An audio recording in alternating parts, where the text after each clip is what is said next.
Imam Busiri itu ngeluh, saya ini orang yang banyak kesalahan. Di antara salah saya adalah saya bisa ngomong tapi tidak bisa melakukan. Yaitu saya ngomong misalnya orang supaya tahajud, saya tidak tahajud. Saya ngomong orang supaya sholat sunat, saya tidak pernah sholat sunat. Itu sarahnya itu yang menyarai itu kan Imam Bajuri itu yang sarah burda. Itu mengkritik begini. Kalau Anda ngendikan itu fi ma'radi dzammin nafsi, yaitu dalam konteks Anda mengkritik diri sendiri oke. Tapi omongan Anda salah. Karena secara usul fikih fatal. Fatalnya begini. Misalnya saya nggak pernah tahajud. Ya mungkin itu nyata. Mungkin itu nyata. Apakah kemudian saya tidak boleh mengatakan at-tahajjudu sunnatun? Apa saya diwajibkan diam hanya karena saya tidak pernah tahajud terus saya seorang kiai yang haram mengatakan at-tahajjud sunnatun? Assalamualaikum warahmatullahi wabarakatuh. Bismillahirrahmanirrahim. Tabarakalladzi nazzala al-furqana ala 'abdihi liyakuna lil 'alamin nadhir. Allahumma shalli wa sallim ala sayyidina Muhammad wa ala alihi wa sahbihi wa barik wa sallim asma'in. Amma ba'du. Ingkang kula hormati Kyai Haji Abdul Hanan wa ahli baiti. Sedanten kanca-kanca santri peminat ilmu tafsir dan ilmu hadis ingkang kula hormati. Berbicara tentang ilmu tafsir. Ada beberapa ulama yang menghindari kata tafsir. Karena makna tafsir itu memaknai atau menduga apa yang dikehendaki Allah. Tentu itu sulit. Satu, bahwa faktanya kita sudah tidak bisa komunikasi dengan Allah karena tidak ada wahyu lagi. Sehingga dari kehati-hatian ini pernah suatu saat Abu Bakar ditanya, ma makna abban fi qaulihi ta'ala wa faqihatan wa abba. Beliau menjawab, saya tidak lagi pantas hidup di atas bumi, di bawah naungan langit. Jika saya mengatakan naqulu fil Quran, jika saya harus berpendapat tentang Quran apa yang tidak saya ketahui. Itu kehati-hatian yang dilakukan Sayyidina Abi Bakrin As-Siddiq. Tapi teori ini berbanding paradok, berbanding ekstrim. Ketika bahwa Quran itu diturunkan itu sebagai hudan, sebagai petunjuk. Kedua sebagai bayanan, sebagai penjelas. Dan ini yang saya yakini. Kalau sebagai penjelas, Quran itu harus jelas sekali dan bisa menjelaskan. Dan Quran mensifati dirinya wal kitabil mubin, demi kitab yang memberi penjelasan. Sehingga dari sudut ini orang kafir pun mungkin memahami Quran. Dan menurut saya orang kafir pun bisa paham Quran. Kalau Ahok itu melintir Quran, tidak memahami Quran, paham? Senak Horgonya itu melintir Quran tapi tidak memahami Quran. Tapi bahwa Quran itu bisa difahami orang kafir itu ya. Logikanya gampang begini, kata Imam Syafi'i dalam kitab Ar-Risalah. Ketika Quran turun, itu pendengarnya itu tidak ada yang muslim. Belum ada santri Kewagian, nggak ada santri Lirboyo, tidak ada santri Sarang. Pendengarnya itu non-muslim. Nah ini sampai angan-angan. Ketika Quran turun itu pendengarnya muslim atau non-muslim? Non-muslim. Andai kan Quran itu turun tidak difahami orang kafir, maka lalu objeknya siapa? Sasarannya siapa? Nah sebab itu akan aneh kalau kita yang mondok, misalnya ngaji Edkor, ngaji Alfiyah, ngaji Ulumul Quran, apa saja. Kemudian Anda tidak paham Quran. Padahal orang kafir saja bisa paham. Nah ini tantangan bagi kita. Sing kafir wis paham Quran, masa kita santri tidak paham Quran. Makanya begini, di antara awal-awal periode Makkiyah ada surat disebut Qul ya ayyuhal kafirun. Katakan Muhammad ya ayyuhal kafirun. Karena mukhatabnya atau lawan dialeknya Nabi adalah orang-orang apa? Kafir. Mereka paham ketika dijelaskan Quran, paham. Dan sebagian mereka menjadi mukmin karena paham. Itu termasuk isi makalah yang saya utarakan di sini.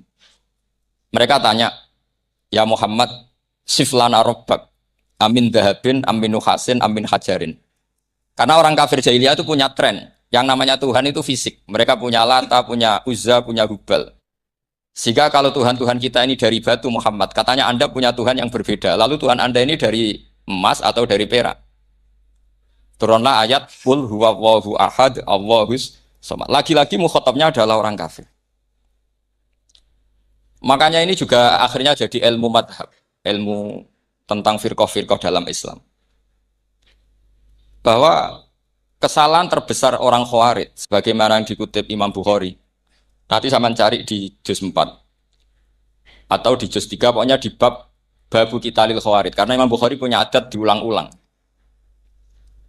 Kata Ibnu Umar yang dikutip Imam Bukhari, innahum intolaku ila ayatin nazarat fil kufar faja'aluha alal mu'minin. Orang-orang Khawarij, atau kalau sekarang orang-orang radikalisme, itu meneliti Quran, kemudian ketika ada kriteria manusia-manusia tertentu, itu dianggap itu kenanya orang Islam, korbannya orang Islam. Padahal awal mula ayat ini turun untuk orang kafir, atau kritikan pada orang kafir. Ini cilaka betul. Karena logikanya seperti yang dikatakan Imam Syafi'i, ketika Quran turun, ini nggak ada orang Islam, yang ada orang kafir. Sehingga mukhatabnya adalah orang kafir. Tapi ayat-ayat ini nanti dipakai Khawarij untuk mengcounter orang Islam. Sehingga mereka mudah mengkafirkan kita, karena pakai ayat yang dari awal Allah mengkafirkan orang kafir, sekarang ayat itu dipakai mengkafirkan orang Islam. Ini saking gebleknya orang apa? Khawarij. Makanya kata kita Fathul Bari yang menyarai Bukhari itu, yang mendorong orang Khawarij seperti itu adalah jahluhum bisyariah. Memang mereka benar-benar bodoh, benar-benar goblok. Misalnya kita kiai atau kita ma'arif atau kita santri atau kita orang soleh. Kemudian kita tidak bisa melakukan apa yang kita katakan. Terus kita oke lah, kita kena kritik misalnya atak murunan nasabil birri apa? Wa tansawna anfusakum wa antum taslunal kitab. Terus kita katanya bisa ngomong tapi tidak bisa melakukan, terus dikritik dengan ayat itu mestinya tidak tepat. Karena itu asbabil nuzulnya adalah orang-orang Yahudi, karena tahu bahwa sifat Rasulullah itu ada di Taurat, mereka menyuruh keluarganya itu masuk Islam, tapi mereka sendiri tidak mau Islam. Kemudian turunlah ayat atakmurunan nasa bil birri wa tansawna anfusakum wa antum taslunal kitab. Afala ta'qilun. Sekarang perbandingannya begini. Misalnya ada orang Islam, taruh saja Zaid. Zaid itu maling. Ya maling, konsisten dia maling ya sampai tua. Terus menurut Anda, Zaid yang muslim ini, muslim, Zaid itu muslim tapi maling. Jangan bilang maling tapi muslim, dia tuh ya. Kemudian Zaid bilang ke anaknya, "Cung, kowe aja dadi maling, dadi santri sing soleh, sing maling bapak tok." Ndak. Ini menurut analisis usul fikih. Ngomongnya Zaid itu benar apa salah? Benar kan? Nasihatnya ya benar, ngomongnya juga. Kamu tidak bisa ngeritik Zaid. Kamu bisa ngomong tapi tidak bisa melakukan, tidak bisa. Fa'innal amro bil ma'ruf wajib. Wal qawla bil ma'ruf ya wajib. Wal qawla bil haqqi ya wajib. Jadi itu hal yang berbeda. Misalnya fa'innal amro bil ma'rufi wajibun. Memerintahkan barang baik itu baik. Wa innal qawla bil haqqi ya wajib. Mengatakan yang hak itu ya wajib. Berarti Zaid tetap kena khitab. Kamu harus nasihati anak secara benar. Kamu juga harus ngomong hukum secara benar. Lalu ketika Zaid ngomong hukum secara benar, cung ojo maling, maling itu dosa. Cung ojo nerusno profesine bapak maling, maling itu tidak benar. Dia berarti sudah melakukan dua kebenaran, yaitu ngomongnya benar, nasihatnya benar. Dia salah, perilakunya tetap maling. Tapi jangan karena dia maling, lalu omongannya enggak salah juga, berarti salahnya malah tiga. Makanya ini pentingnya ngaji sama ulama, sama ahli usul fikih. Jadi tidak bisa dicampur adukkan. Zaid gagal dalam perilaku, tapi jangan gagal lagi di nasihat. Nanti kalau dia tidak nasihati, maka anaknya terus maling. Alasannya niru bapaknya. Karena bapaknya kalau mau nasihati nanti disemprit sama santri-santri. Pak, sama rawlah nasihati anak ira sama maling sama dewi. Maling. Oh, tidak bisa cara usul fikih. Itu malah yudroku kulluh, la yudroku napa? Kulluh, atau bahasa populernya al-maisur la yasqutu bil maksud. Misalnya kita sebagai kiai hanya bisa takrib, hanya bisa jurumnya. Apa yang muda Fatul Mu'in si abote. Bulet, maknanya bulet. Kamu tidak boleh ngomong gini, Cong. Kowe sebagai muridku kudu nurut aku. Nak gurumu goblok tok takrib, kowe tok takrib wae. Gak oleh ngelangkai guru, gak sopan gitu misalnya. Gak boleh gitu. Tetap kita ngomong, Cong. Kowe aja koyo aku. Kowe kudu alim Fathul Mu'in, alim Fathul Wahab. Sama tidak bisa protes. Pak guru sendiri tidak bisa, tidak bisa. Kebenaran tetap sebagai kebenaran meskipun kita tidak kuat melakukan atau tidak bisa melakukan. Lagi-lagi ayat itu sebenarnya ada untuk kita, untuk orang Yahudi, ya ta'murunan nasa bil birri wa tansawna anfusakum wa antum taslunal kitab.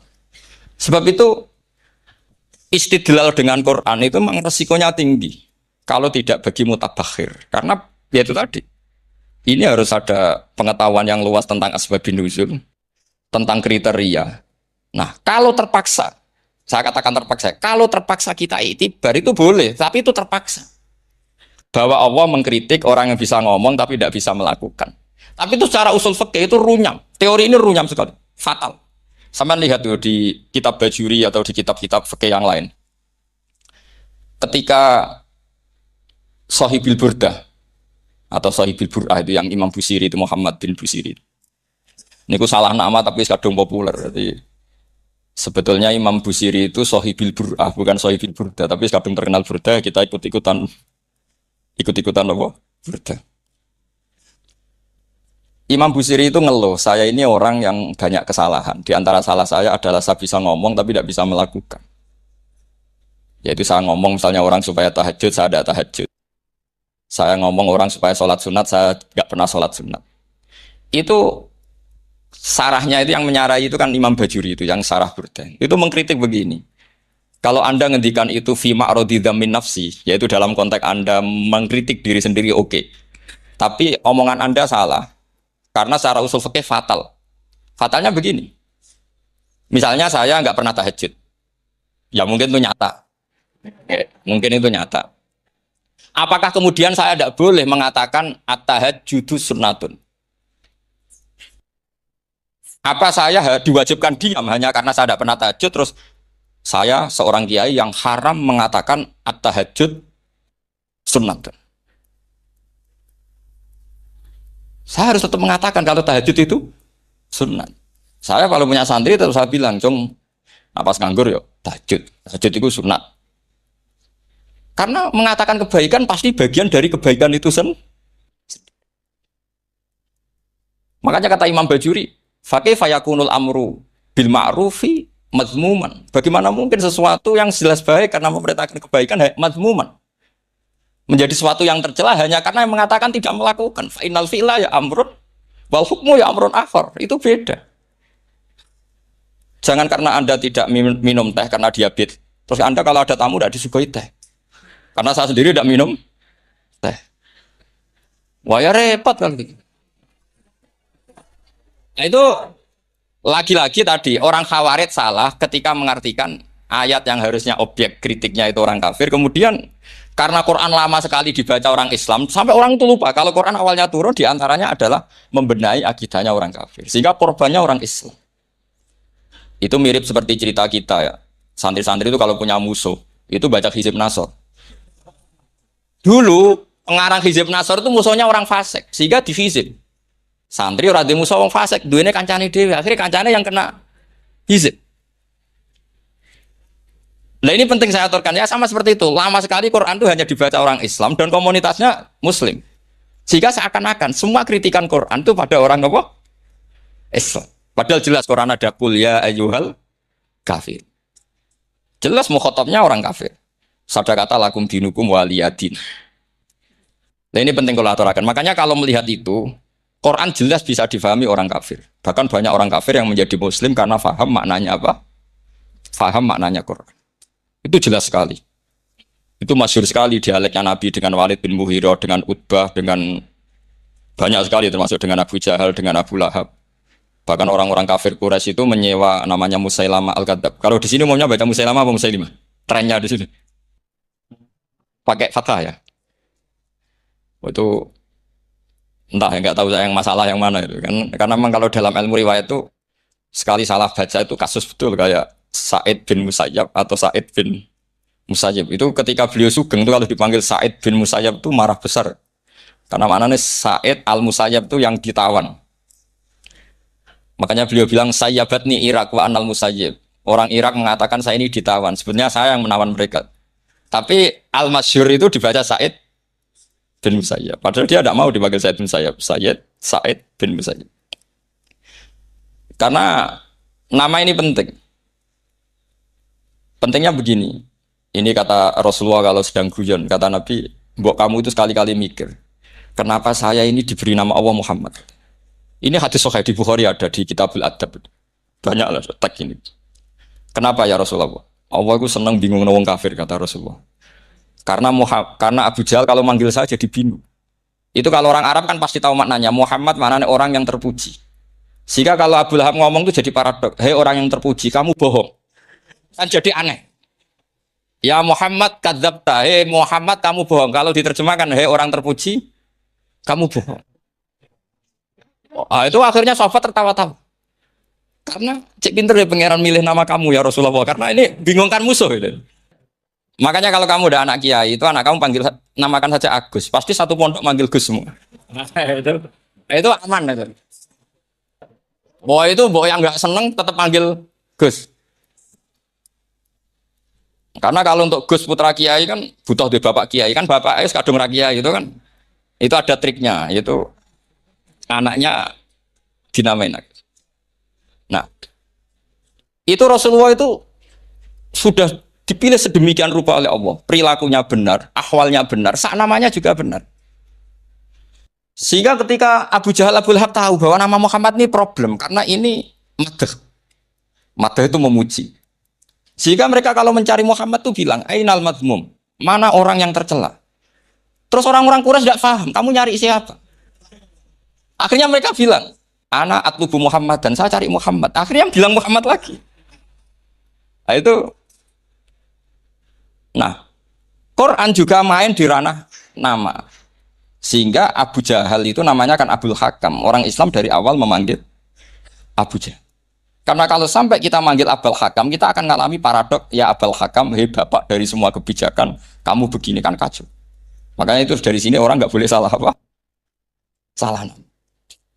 Ini penting kalau aturakan karena kadang menganalisis Quran itu satu bilisanin Arabi mubin. Kata Imam Syafi'i, wa innahu latanzilu rabbil alamin nazala bihir rohul amin ala qalbika litakuna minal mundzirin bilisanin Arabi mubin. Di antara kata Imam Syafi'i ini, di antara aturan pokok memahami Quran adalah dia malian bil arabiyah. Dia sangat-sangat menguasai bahasa Arab. Itu masyhur dalam dialek Imam Syafi'i. Saman kalau ngaji takrib atau Fathul Mu'in, syarat sahnya tayammum lil musafir itu apa? Tolabul ma. Mencari apa? Sampai kalau di takrib dicontohkan. Kalau di tempat atas nyari ke bawah, kalau ke bawah nyari ke atas. Imam Syafi'i ditanya, kaifa taqulu bi syartit tolab? Bagaimana Anda berpendapat bahwa tolabul ma' itu wajib untuk menjadi sahnya tayamum? Terus Imam Syafi'i faqara'a falam tajidu ma'an. Kamu pergi, kemudian falam tajidu ma'an, kamu tidak menemukan air. Terus Imam Syafi'i mengatakan la yuqalu liman lam yatlub lam yajid wa innama yuqalu lam ya'rif. Orang yang nggak pernah mencari itu tidak bisa dikatakan lam yajid, tidak menemukan. Kalau belum mencari namanya tidak tahu. Padahal Quran bilang kamu pergi, kemudian kamu tidak menemukan air. Tidak menemukan itu berarti harus mencari dulu, baru dikatakan lam yajid, tidak menemukan. Kalau tidak pernah mencari namanya tidak. Hanya gitu tok itu jadi ilmu bahwa tolabul ma' itu wajib karena Allah mengatakan falam tajidu ma la yuqalu liman lam yatlub lam yajid wa innama yuqalu lam ya'rif. Orang dikatakan tidak menemukan berarti setelah mencari kemudian kesimpulannya tidak menemukan. Kalau belum mencari namanya apa? Tidak tahu. Nah dari sini Imam Syafi'i istidlal wajib tolabul. Ini namanya malian bil arabiyah. Dia menguasai bahasa Arab. Begitu juga ulama-ulama sufi. Itu ada cerita Bayazid Al-Bustami itu ada muridnya baca ayat wasiqal ladzina taqaw rabbahum ilal jannati zumara. Orang-orang takwa itu digiring menuju surga. Itu dia nangis. Muridnya kaget. Ini guru saya tidak benar, ini ada cerita surga. Tapi dia malah nangis karena ayatnya itu digiring. Terus kata Abu Yazid, mereka itu di mana saja? Masa ke surga butuh digiring? Ke surga itu kan nikmat, ngapain butuh digiring? Saya tidak mau, kata dia. Abu Yazid itu gak mau digiring ke surga itu gak mau. Muridnya kan apa kaget? Memangnya mau neraka kan gitu pikirannya itu. Ternyata beliau jawabnya sederhana. Saya pas itu sudah dekat sama Allah sehingga tidak perlu digiring. Kemudian saya sudah panitia kiamat pas itu, jadi nggak perlu dikirim. Nah ini nanti penting jadi satu aturan ilmu ulumul Quran. Saya di rumah itu istiqomah ngajar Qawaidul Asasiyahnya Said Muhammad yang dulu ditulis abahnya Zubdatul Itqan oleh Said Alawi. Kemudian Zubdatul Itqan itu tentu dari kitab Itqan. Terus Said Alawi dulu ngarang kitab Faidul Khobir, sarannya Faidul Khobir sama Sayyid Muhsin Al-Musawab. Dulu dari Padang, tapi hidupnya di Mekah. Saya dulu talaki sama Mbah Mun.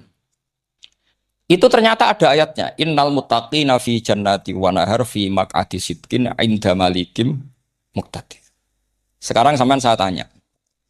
Menurut Anda semua orang kena hisab enggak? Enggak, sama jawab saja. Menurut Anda ketika di mahsyar semua orang kena hisab apa enggak? Pasti kita menjawab iya. Tapi kata Said Muhammad, itu keliru. Enggak kebayang orang seperti Nabi kena hisab. Pasti yang kena hisab itu orang-orang yang enggak jelas. Nah, misalnya Nabi jelas baiknya, harusnya ya langsung nggak kena hisab. Karena tidak mungkin seorang saksi kok diaudit, tidak mungkin. Lo saksi itu di pengadilan kan nggak tersangka, nggak terdakwa, dia tidak boleh diintervensi oleh hakim. Nah, Rasulullah ketika kiamat, ketika fil mahsyar, fi faslil qada itu jelas. Fa kaifa idza ji'na min kulli ummatin bisyahidi wa ji'na bika ala haula'i syahida. Rasulullah sudah dekat Allah pas mahsyar itu ada Allah, ada Rasulullah, ada Jibril. Kemudian Nabi itu mengidentifikasi. Ditanya sama Allah, benar mat ini umatmu? Ya, niki umatmu ya. Kalau yang nggak jelas ya Nabi lama jawabnya. Makanya kamu jangan jadi orang nggak jelas. Nah, itu kalau sekali nggak jelas itu Nabi lama sekali jawab. Nah, artinya begini, yang kena hisab itu meskipun kata Said Muhammad, meskipun Dhahirul Quran itu menetapkan asbata umumal hisab, tapi dohirnya Quran yang sama juga menafikan hisab. Itu kan nggak mungkin, nggak kebayang kita malaikat berani menghisab afdhalul khalqi. Sama bisa bayangkan malaikat mengaudit Rasulullah Shallallahu Alaihi Wasallam. Ahabbal khalqi ilallah. Pencil kok mencit. Mau jajar Allah kabeh dini kan? Audit sudah indah. Fa kaifa idza ji'na min kulli ummatin bisyahidi wa ji'na bika ala haula'i syahida. Lalu mungkar nakir juga sama. Sampai bisa bayangkan mungkar nakir tanya Nabi Muhammad. Tesnya susah. Karena kalau Rasulullah terus ditanya, waman Nabi juga. Wah, itu kan bisa kiamat itu.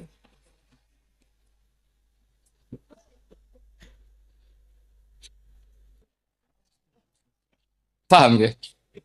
Makanya kata Sayyid Muhammad, ini kan teman-teman tanya, biar caranya alim tafsirnya saja, sarannya satu hafal Quran. Dua hafal Sahih Muslim. Tiga semua orang sudah mati, tinggal kamu yang alim. Oh itu mesti aman itu. Nah kalau sampean tanya saya, apa buktinya Gus kalau orang tertentu tidak kena hisab? Ya buktinya tadi misalnya innalladzina qalu rabbuna Allahu tsummas taqamu tatanazzalu alaihimul malaikatu alla takhafu wala tahzanu wa absyiru. Mungkar nakir adalah malaikat penakut, membawa ketakutan. Sementara para wali ini jelas malaikat kena konstitusi, malaikat harus mengatakan ke para wali Allah takhafu wala tahzanu. Padahal Nabi tentu Sayyidul Auli. Para wali saja malaikat kena aturan kamu harus bilang Allah takhafu wala tahzanu wa absyiru. Hei para wali kamu jangan susah, jangan gentar, kamu harus gembira. Kamu bisa bayangkan misalnya mungkar nakir bawa godok atau orang kalau dipukul ajul walang-walang. Kemudian kamu bayangkan si Abdul Qadir ngalami itu, Abdul Hasan Asadali ngalami itu, Abu Yazid Al-Bustami. Kalau itu ngalami gitu semua, ngapain kita jadikan mursyid? Kan sama nasibnya dengan kita. Nah, Zahirul Quran mengatakan asbatal hisab. Tapi Zahirul Quran di ayat yang lain lam yusbit al-hisab. Makanya tadi umumul Quran juga ditaksis dengan muqayyid. Yang mutlak ditaksis dengan yang muqayyad. Yang mujmal ya sama seperti itu, aturannya seperti itu, ditafsir sama yang mufassal. Sama orang kafir yang jelas, sampean bisa bayangkan malaikat ngaudit Fir'aun. Cek kurang penggaweane. Jelas eleke kok di audit. Misalnya Abu Lahab di audit, oh malaikatnya celaka mencet. Berarti dia agak percaya sama pernyataan Tuhan tabat yada Abi Lahabim. Malaikat kok ngaudit Abu Lahab. Mungkin Gusti kula cek. Nak menawi wonten nabi. Lha ki ora tau ngaji Quran tapi wong ayat tabat yada kok jadi cek. Nah, yang seperti ini masuknya kategori ulaikal ladzina satruse Mereka yang kafir bi ayati rabbihim wa liqaihi fahabitos maluhum fala nuqimu lahum yaumal qiyamati was. Jadi ada orang-orang kafir yang jelas kena aturan fala nuqimu lahum yaumal qiyamati was. Yang jelas kafirnya ya gak kena hisab, yang jelas nabinya jelas wasnya juga gak kena hisab. Yang kena kita di tengah-tengah. Tapi ilmu itu ikut mainstream karena semua orang bilang ada hisab ya kita ikut-ikut bilang ya sudah gitu saja. Tapi kalau aslinya ya rapati percaya. Umumnya uang karena mati ditalkin ya kita melok-melokan nalkin. Tapi kalau kadang ya gak kebayang. Piye nak wali-wali ditalkin. Makanya ada di dunia wali itu ada cerita Rabi Adawiyah itu termasuk keramat beliau itu. Kali Imam Sibawi kan dalam cerita wali kan ditanya buka ngapunten niku man mausul nopo istifham. Wah itu malaikatnya tidak pernah khataman alfiyah kan repot. Kalau Rabi Adawiyah lebih parah lagi itu. Beliau tuh nangis sekeras-kerasnya. Nangis terisak-isak dia tersiksa. Ya Allah, engkau itu zat yang paling saya kenali dan harusnya semua makhluk itu kenal engkau. Tapi ini hamba engkau tanya engkau itu siapa? Itu kan ini orang aneh kata gitu. Karena Allah itu adharud dzahir kata sampai Imam Sibawayh silakan a'raful ma'arif. Jadi wong ora Allah wis geblek tenan dari Imam Sibawayh. Imam Sibawayh kan atas nama dia pakar nahwu pertama mengatakan domir paling makrifat di antara 6 isim makrifat paling makrifat itu domir. Tapi meskipun gitu a'raful ma'arif Allah. Yang paling makrifat dari sekian isim makrifat itu Allah. Artinya satu nama yang orang harus kenal semua. Makanya di antara keramat beliau ketika ditanya wong ora tahu ngaji fikih men ngaji nahwu wae. Gak tahu dia ngaji carane sesuci, carane iddah atau gak tahu ngaji nahwu. Terus dia tanya bima fa'ala rabbuka. Lalu Allah memperlakukan kamu gimana? Terus kata Imam Sibawayh, ghafaroli, Allah mengampuni saya karena saya orang yang mengatakan Allahu a'raful. Ini penting kalau aturakan. Jadi makanya kalau sampean tanya, caranya ilmu alim gimana? Ya satu tadi, kalau sampean masih banyak orang hidup, syaratnya kamu harus hafal Quran, hafal hadis, hafal sekian ribu hadis, hafal sekian ulumul Quran. Itu kalau masih banyak orang hidup. Kalau sudah kamu sendiri hidup, ya sudah. Pokoknya isokolhu ya salim sendiri kan nggak ada saingannya. Makanya kata Sayyid Muhammad, beliau mengatakan, kita meyakini umum al-hisab ya berdasar dohiril Quran, kita menafikan umum al-hisab bahwa hisab hanya yahtassul liqaumin duna qaumin juga berdasar dohiril. Kita percaya semua mayat ditanya mungkar nangkir ya berdasar dohiril ahadis. Kita tidak mengumumkan teks ini juga berdasar dohiril ahadis. Karena malaikat mungkar nangkir juga malaikat. Berarti dia kena aturan kalau ketemu para wali Allah takhafu wala tahzan. Faham sih kalau maksudnya? Ini penting kalau aturakan. Jadi makanya aspeknya sampai bisa memulai kalau ingin jadi orang alim tafsir bisa mulai dari yang mudah saja, yang fikih saja. Makanya kata Imam Ghazali, kenapa Mu'tazilah jadi segoblok itu? Karena dia tertipu oleh umumatul Quran, oleh tek-tek umum. Dia tidak tahu mukhasisnya. Padahal setiap ayat umum itu pasti ada mukhasis. Misalnya begini ya, kalau kamu makna fikih saja, contoh yang paling mudah familiar itu fikih ya. Misalnya kita ngaji Quran, wal mutallaqatu yatarabbasna bi anfusihinna salasata quru. Kalau orang dicerai, itu iddahnya itu 3 kali masa napa? Suci. Apakah aturan iddah seperti ini hal hadhil iddah amatun likulli mutallaqatin am li mutallaqatin makhsusah? Apa ini semua mutallaqah iddahnya pasti salah satu quru apa orang tertentu? Ya enggak, asal dia mutallaqah pasti iddahnya salah satu quru. Anda goblok, Anda salah besar. Kalau misalnya yang dicerai adalah orang hamil, iddahnya apa? Salah satu quru apa watil hamli? Watil hamli. Kita butuh ayat lain wa ulatul ahmali ajaluhunna ayyadun hamli. Sama seperti kita ngaji walladzina tawafawna minkum wa yadharuna azwaja yatarabbasna bi anfusina arba'ata asyhurin wa asyra. Asal wanita ditinggal mati suaminya, maka iddahnya 4 bulan 10. Apa semuanya demikian enggak? Misalnya orang hamil iddahnya biwatil. Artinya kalau Anda tertipu umumatil Quran, berarti Anda sama dengan menghukumi orang ditolak, semua iddahnya salah satu. Sama misalnya orang sekarang dalil-dalil, wa may yatawallahum minkum fa innahum minhum. Kalau berkawan orang kafir, maka dia menjadi kafir. Itu kan fatal.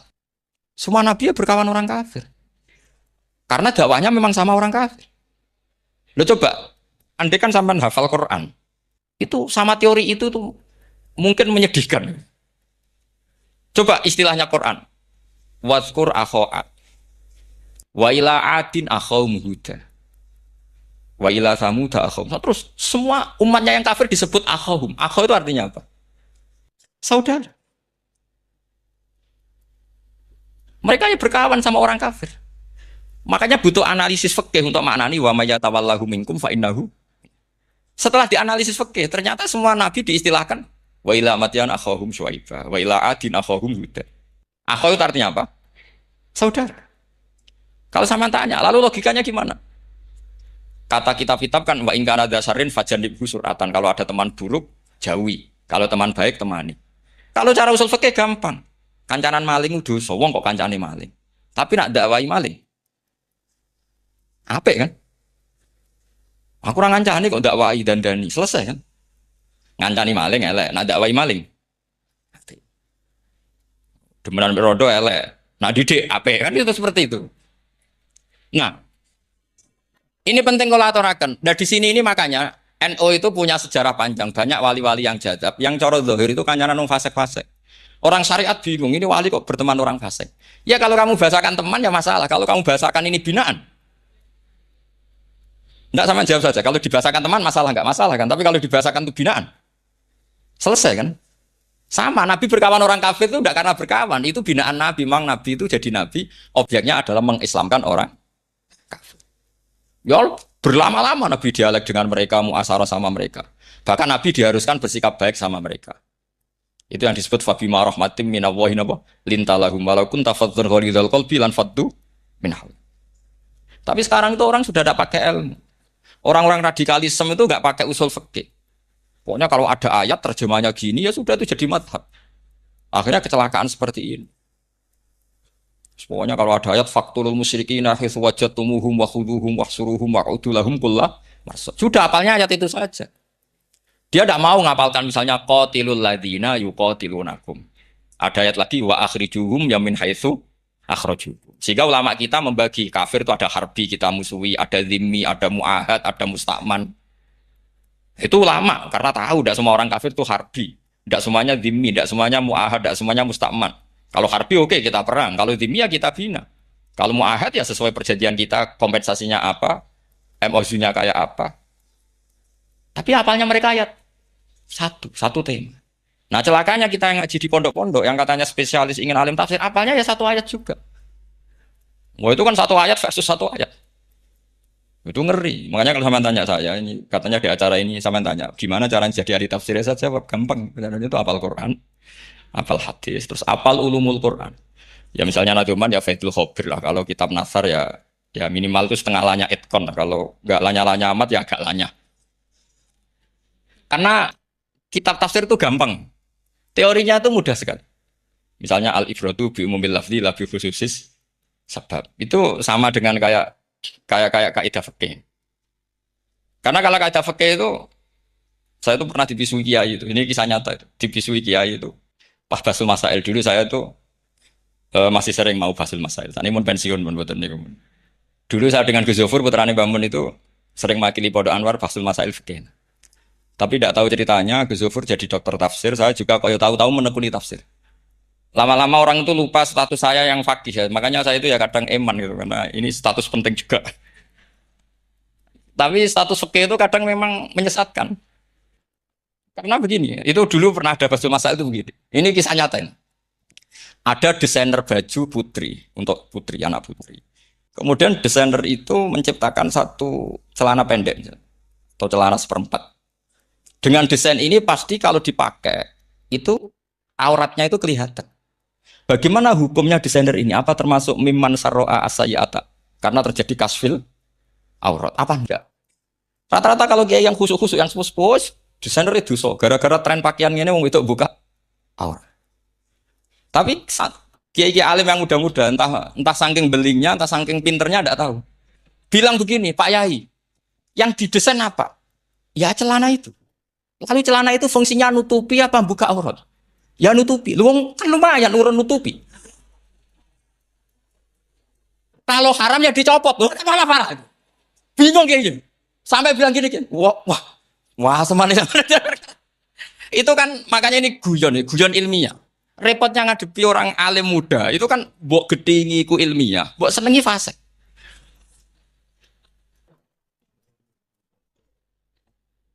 Ketika kiai yang khusyuk tadi tak cana, kalau desainer katok seperapat, paham gitu? Kau coba yang celana dalam terlalu vulgar itu, paham gitu? Nggak rok saja lah, rok mini misalnya rok selutut. Saman jangan ngeres ya, yang rok selutut misalnya. Rok selutut itu desainernya kena hukum haram enggak? Saman jawab saja. Oh haram dari kiai sepuh karena dengan desain itu misalnya lututnya kelihatan. Tapi pertanyaannya kiai muda sama masih ingat betul, saya tanya. Lalu fungsi pakaian itu apa Pak Yai? Fungsi itu kan tetap nutupi sebagian aurat. Kalau Anda haramkan, barang haram itu harus dihilangkan. Nah, itu. Sampai Kiai itu setelah acara itu manggil saya. Gus, kalau ngakoni jenengan alim tapi itu podo repote. Ada repote. Nah, dalam itu kan terus itu ada perumusan di redaksi keputusan yang dijual itu yang masail fikihnya kan terus diputuskan dibukukan. Kalau redaksinya halal terus nanti orang pakai rok semua. Dan saya balik bantah. Kalau redaksinya haram orang nggak pakai rok. Akhirnya itu apa? Kebijakannya lucu. Buat Gus, pertanyaan itu buat saja jawabannya. Oke. Jadi kita debat tidak jadi. Ini cerita ya, cerita ilmiah. Makanya sama tidak wajib manut saya. Saya ini terlalu ilmiah, jadi tidak baik untuk kehidupan kesalian kurang baik. Jadi ini, tapi ini ilmu. Tetap kaidahnya fikih la yudraku kullu, la yudraku kullu.